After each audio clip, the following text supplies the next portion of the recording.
اعوذ باللہ من الشیطان الرجیم بسم اللہ الرحمن الرحیم۔ انسان کو کھوکھلا کر دینے والی بیماری۔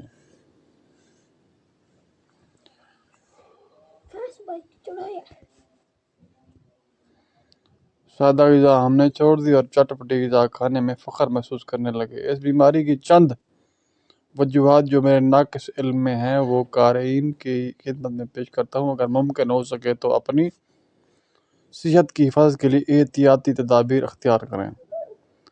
جریان ایک ایسی موذی بیماری ہے کہ جس سے انسان اندر سے کھوکھلا ہو جاتا ہے اور آنکھیں اندر دھنس جاتی ہیں، خوبصورت چہرہ بدصورتی اختیار کرتا جاتا ہے، انسان لاغر اور کمزور ہوتا رہتا ہے۔ جوانی کے کچھ ہی دن ہوتے ہیں، بڑھاپے کے اثرات نمایاں ہونے لگتے ہیں، بال سفید ہونا شروع ہو جاتے ہیں، خون کی کمی ہو جاتی ہے، بس انسان ایک ڈھانچہ بن جاتا ہے، جسمانی درد شروع ہو جاتی ہیں، دل اور دماغ کمزور ہو جاتے ہیں، کام کرنا دشوار ہو جاتا ہے،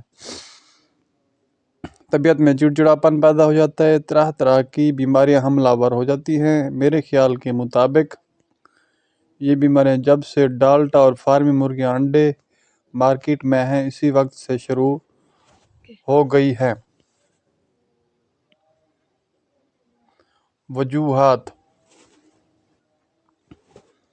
فاسد خیالات، چت سونا، بد ہضمی، قبض، جلک، پائے کا زیادہ استعمال، گرم اشیاء کو کثرت سے کھانا، بغیر بھوک کے کھانا، رات کو پیٹ بھر کر کھانا اور سو جانا، بادی اور ثقیل اشیاء کا کثرت سے استعمال، کثرت جماع وغیرہ۔ اس بیماری کی علاج جو میرے دانست کے مطابق 100% درست ہے، وہ عرض کرتا ہوں کہ تاکہ میرے بھائی جو حکیم صاحبان سے علاج کرانے کی سکت نہیں رکھتے وہ اپنا علاج خود کر سکیں۔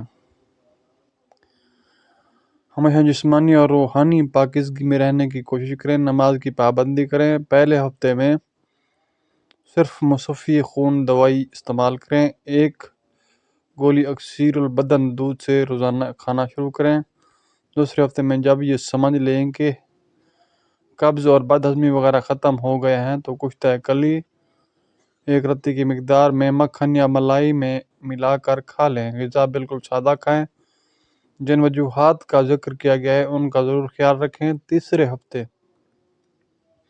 میں یہ نسخہ استعمال کریں: موسلی سفید، موسلی سیاہ، گوند کتیرا، بیج دانہ، تخم بلنگو برابر وزن، پہلی 4 دوائیاں کوٹ پیس لیں، تخم بلنگو ثابتی ملا لیں، خوراک آدھی چمچ بعد از ناشتہ دودھ سے کھا لیں۔ انشاءاللہ چند دنوں میں اس موذی مرض سے ہمیشہ کے لیے چھٹکارا حاصل کر لیں گے۔ صحت ملنے پر اللہ تعالیٰ کا شکر ادا کریں، ہمیشہ زود ہضم غذا کھائیں، چائے اور گرم اشیاء کم سے کم استعمال کریں، اگر ایک وقت گرم چیز کھا لیں تو دوسرے وقت ٹھنڈی چیز ضرور استعمال کریں۔ پیٹ بھر کر کھانا، خصوصاً رات کو نہ کھائیں، یہ یاد رکھیں کہ کم کھانے والے ہمیشہ صحت مند اور تندرست رہتا ہے، جبکہ پیٹو اپنی قبر خود کھودتا ہے۔ اللہ ہم سب پر رحم و کرم فرمائے، آمین۔